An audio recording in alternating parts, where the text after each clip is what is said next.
Bonjour, je m'appelle André Grésis, je suis éthologue à Chancelade et vous allez maintenant écouter mon émission L'homme et le chien. Et donc, bonjour à tous. C'est reparti pour une émission L'homme et le chien avec André Grésis, éthologue. Et son centre, Amine Canin, est à Chancelade. Et donc, aujourd'hui, André va nous parler des problèmes de comportement des chiens. Voilà, bonjour Pimon. Bonjour. Je vais parler de comportement des chiots et des chiens. Je vais citer Jan Dunbar. Jan Dunbar était professeur en école vétérinaire. Il vit maintenant à Monterey aux États-Unis, dans la baie de San Francisco. Il fait des conférences dans le monde entier. Je ne le rencontre moi fréquemment qu'à l'école vétérinaire de Maison-Alfort ou à Toulouse. C'est certainement le numéro 1 au monde. Donc, je vais aborder les problèmes de comportement. Alors, je vais citer la malpropreté, les destructions, les aboiements excessifs, les chiens laissés seuls à la maison, l'hyperactivité et les sauts. Les conseillers en comportement canin ont besoin de savoir comment faire la part des choses entre les problèmes courants et les autres.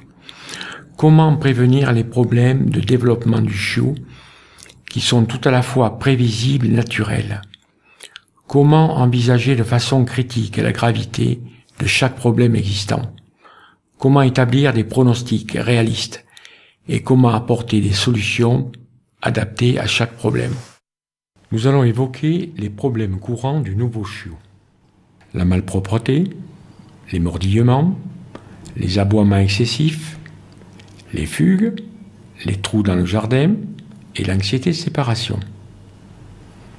Voyons maintenant les problèmes courants du nouveau chien adulte.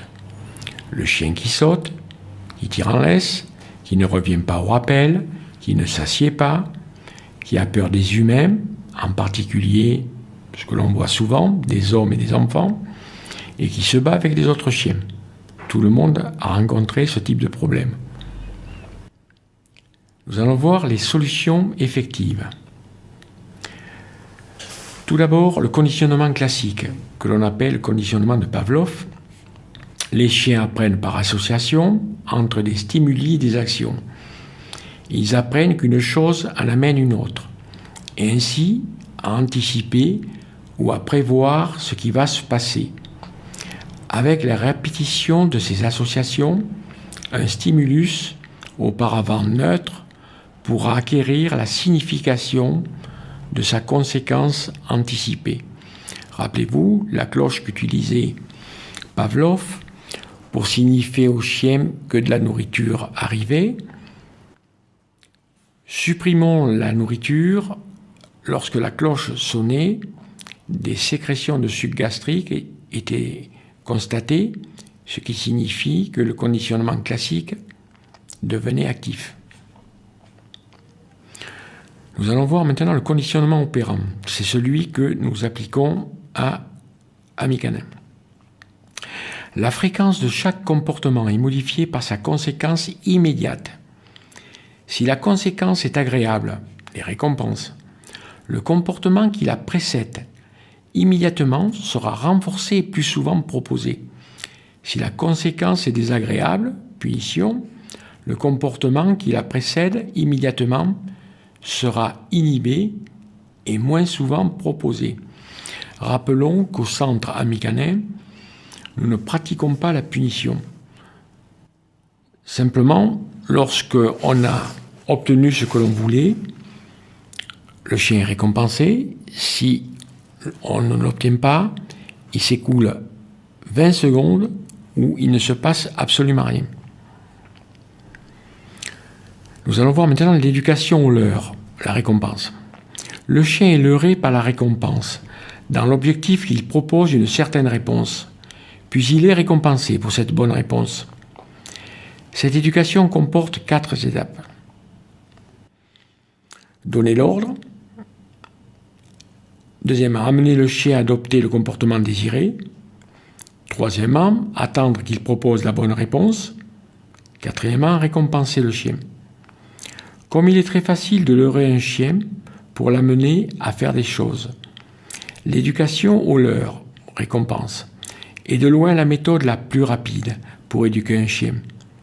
Pour lui apprendre des ordres de base, pour faire son apprentissage de la propreté, pour lui montrer comment utiliser des jouets à mâchouiller, et pour le faire aboyer ou taire sur commande. Vous voyez, il n'est pas nécessaire de le battre, et bien entendu de ne pas utiliser de colliers électriques, qui sont désormais interdits. Et donc, André, j'aurais quelques questions. Je me souviens d'un ami à moi qui demandait à son chien, en fait, qui lui demandait où sont les cigarettes, cherche les cigarettes.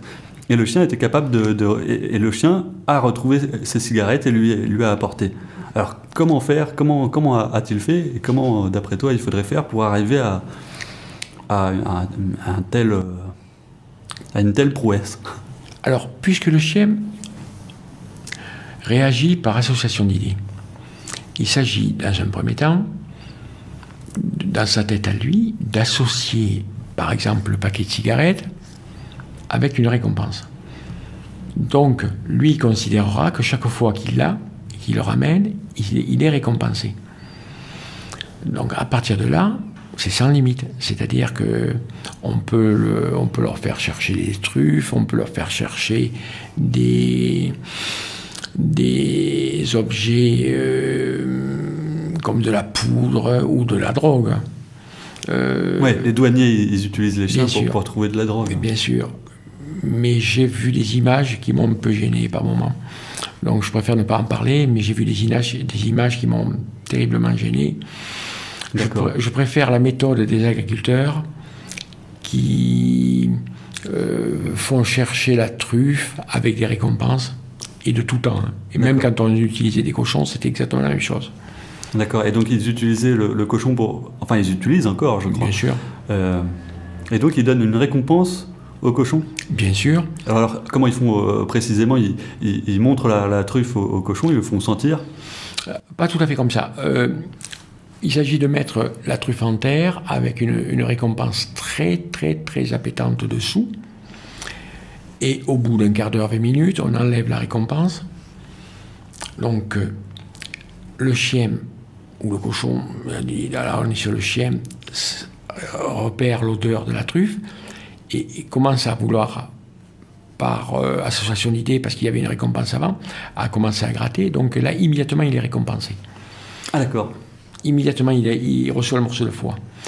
Donc pour lui, l'odeur de truffe, c'est le jackpot. D'accord. Ça peut être aussi l'odeur de poudre, l'odeur de drogue, l'odeur de tabac. L'odeur de tabac, exactement. D'accord. Est-ce que tu peux nous reparler des 4 étapes de l'éducation au leurre, s'il te plaît?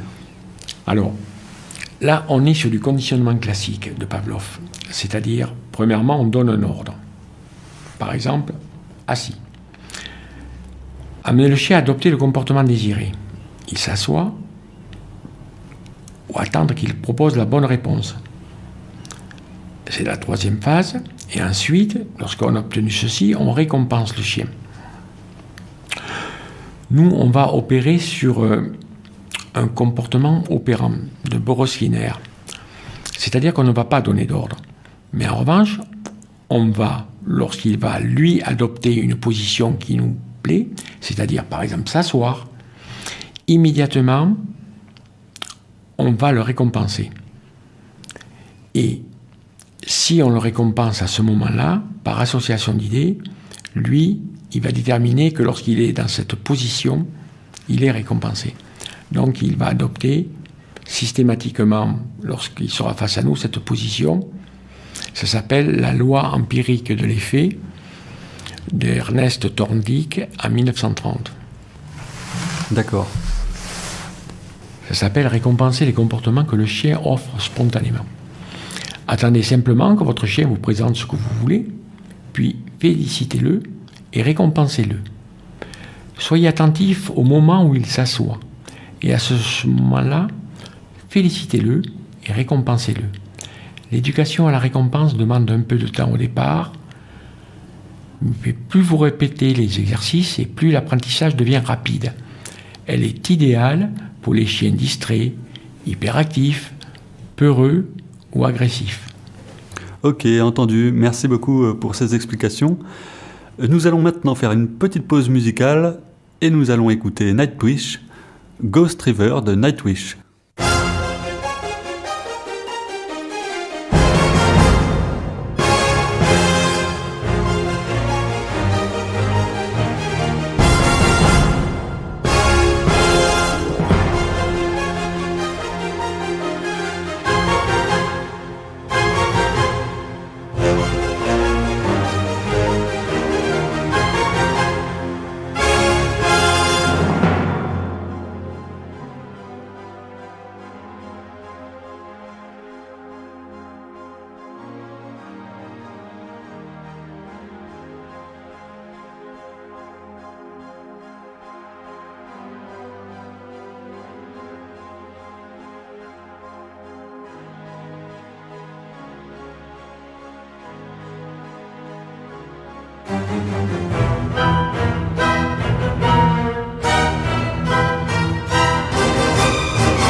Et c'est reparti, donc vous écoutez L'Homme et le Chien sur RLP 102.3, Radio Libre en Périgord.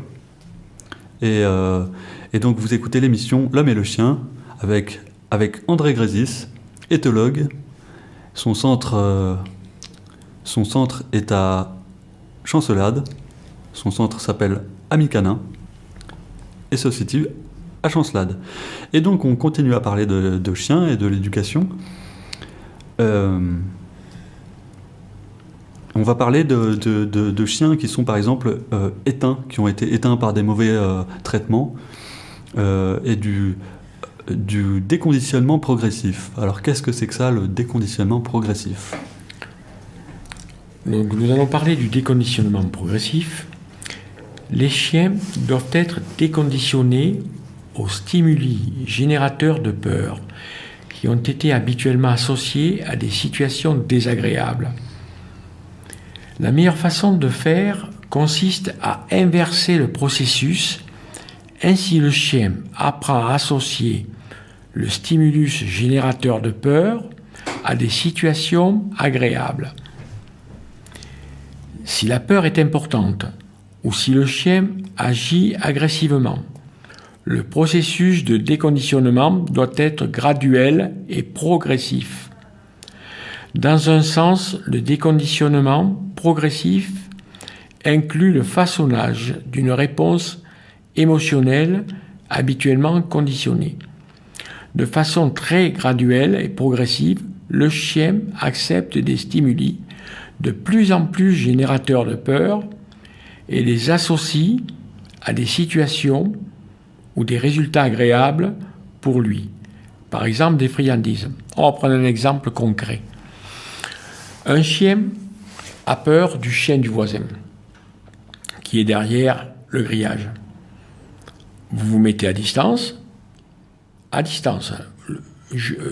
que votre chien supportera. Vous vous asseyez, le chien à côté de vous, et vous allez lui donner des récompenses en présence des menaces du chien du voisin. Donc il associera ce stimuli de peur à quelque chose d'agréable. Au fur et à mesure, vous avancerez progressivement jusqu'à extinction de ce problème-là. D'accord.